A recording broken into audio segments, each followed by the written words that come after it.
Alright folks, so today I've actually decided to quickly review this one because I'm going to be modifying this specific knife, and its sheath is really tight for some reason.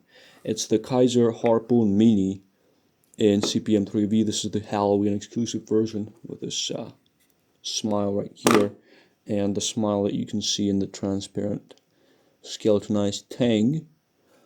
I hate the color of the screws, honestly. Like, why this? Kizer? What the hell? I get that it's an exclusive, but to just butcher a perfectly fine otherwise knife, I don't know. But anyways, let's just get into the ergonomics and the handle and such. The specific version has ultim, textured ultim, and with my below average size hands, I am almost struggling with the space. Let's actually get the measurements right out of the way. We have our caliper set up right here, zeroed out. Let's check it out. So the handle space, which is actually usable, would be about, what is that? 75 millimeters. Yep. Which in inches would be basically almost 3 inches of usable space, and my knuck to knuck is like 3 1/4, so I'm using up this choil area pretty much completely, and I'm kind of like fine, but this port still kind of hangs off. Now this is the only issue that I have with this knife. It's that the gourd, this beak, is not pronounced enough to where it would be comfortable to sit your finger. And by pronounced, I mean the steel just isn't thick enough to this section. So you maintain the edge to the fullest extent, which I like, that I can put pressure right there, right down. I like that. But at the same time, if you were to stab something really hard, this area seems kind of sketchy, you know. I did do some stabbing with this and it worked just fine. The reverse grip obviously works fine because you can cap it off. I can, at least with my sized hand. If you have bigger hands, probably go for the full size harpoon. It's just better. And I do love this one though. I do love this one. I got it on sale, don't remember for how much. But the sheath, let's just check the fit. Nice click. And it is in there real good. Like real good. In fact, a bit too good, as you can see. It's a bit gritty, but that will break in over time. Now, what do I think about the value proposition of this knife? Actually, before we get to that, I forgot about the blade shape and all the blade specifications. Let's do that. And the handle thickness even, I forgot about that.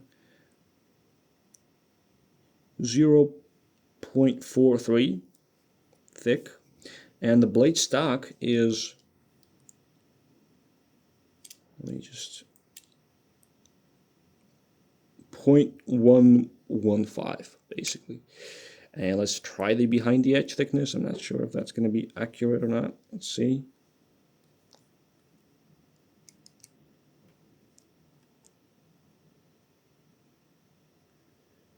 .02, so 20 thousandths. That's pretty good. Like, I mean, it could have been better for 3V, but it's fine. Not an issue. And it does get really pronounced distal taper on this tip. If I can get it into the freaking camera. Can I? Well, you can see it here. It does taper noticeably, which will give this knife very extreme penetration. And the blade shape being this, it's going to be pretty universal. It is it about, well, it's above centered, but it's still fine. It's still versatile and nice. This thumb ramp is perfect. I love this. In fact, I thought about putting this on some of my knives that I use because it's just so comfortable.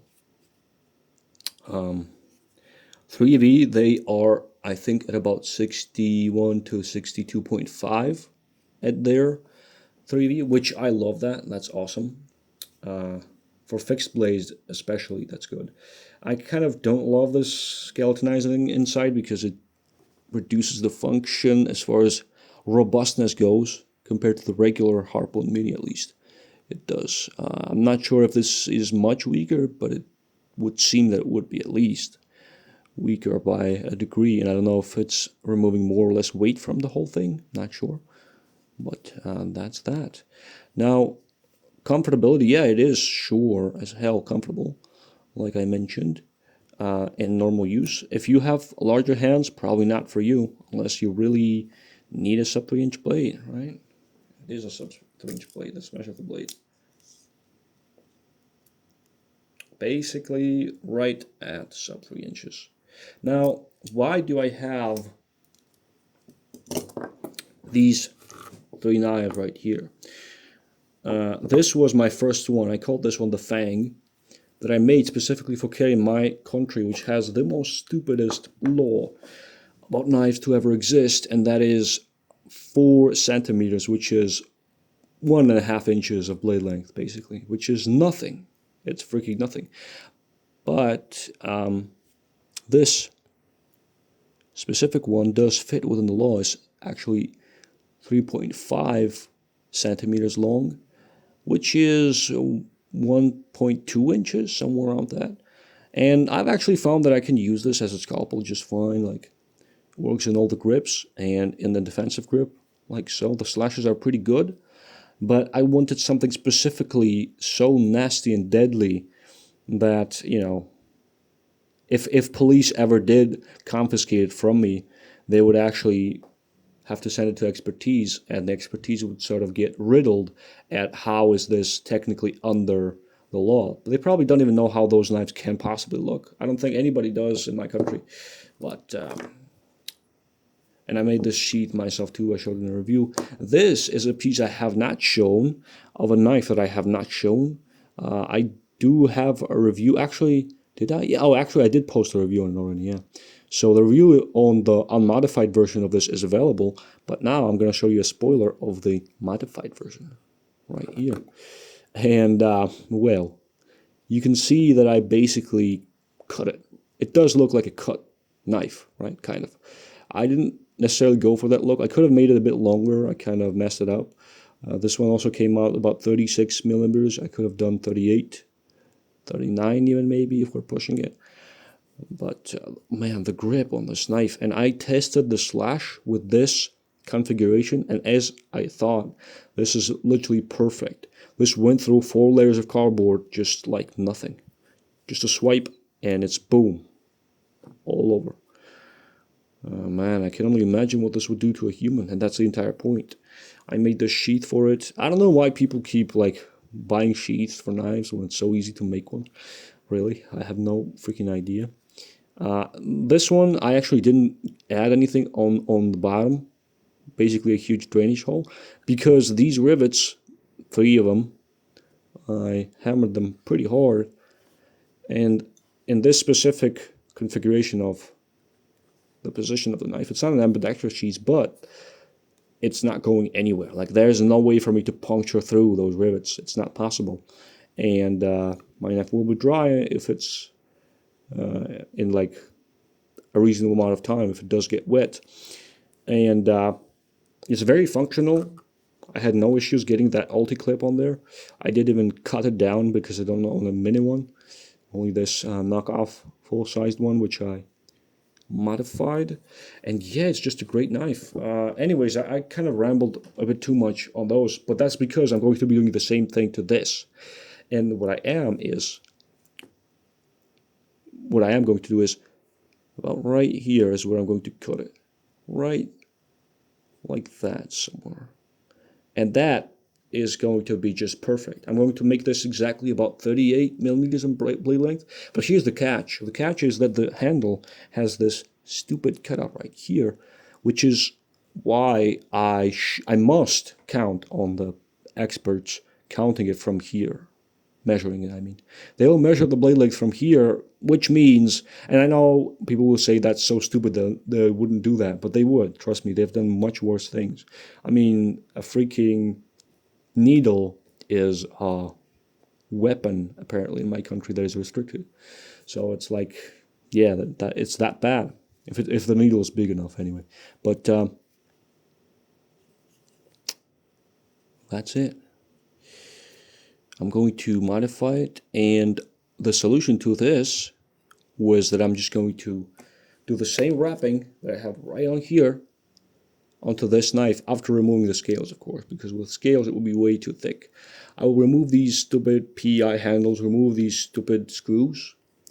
Whoever chose the paint for them is, I don't know, they deserve a certain spot in hell, but with that grip on that knife, and I will try to make sure that it has more meat on the bottom than on the top. I'm going to do my regular method of wrapping basically tennis grip tape like I did with this one, and I can still feel it's like it's not quite completely hard because under the wrap there is that rubber part of it, which I don't think is ever going to degrade in this configuration. I just don't think so. This specific one is double wrapped and laminated, so this one is very, very solid. That's just how it turned out to be. But I don't think I'm going to need that with this one. And once I do wrap it that way, it should be really, really comfortable. I'm going to make it thin in this area so that my finger goes more secure on the whole thing. Because if there's a lot of taper, which there is some to the profile of the handle as well, I'm going to exaggerate it and just wrap it. Once we get the results, let me see. Of course, I'm going to be still aiming for the Warncliffe kind of shape. This will be more like a modified reverse tanto, I guess. But how about that? And it's going to be legal, most importantly. Like, I wouldn't mind carrying this as is, unless the screws, freaking screws. But yeah, guys, those are my thoughts on this knife. It is a good knife. It just requires some getting used to, some skill, so-called knife skill. And it actually throws pretty well too, not gonna lie. Pretty cool. One thing to mention is that tip is very fragile, but all things considered, the value that Kizer gives you for this knife, the price is, I think, is $70, even for this exclusive version. I think it was. I paid way less, 50 maybe, 60, somewhere around that. Don't remember exactly, but this is an awesome knife. Once I modify it, it's going to be even awesome for use, and the blade shape is going to be more suited to me, my needs. And I encourage you guys to do these modifications because, I don't know, it just seems to me that that's a part of knife hobby that most people don't focus on enough. People are focused on spending rather than enjoying what they already have and using their skills on what they already have. It's just, for me, that's just as big, if not even bigger nowadays, than acquiring knives, which I also love doing, admittedly too much, but still. That's all, guys. I appreciate your time, and see you in the next one.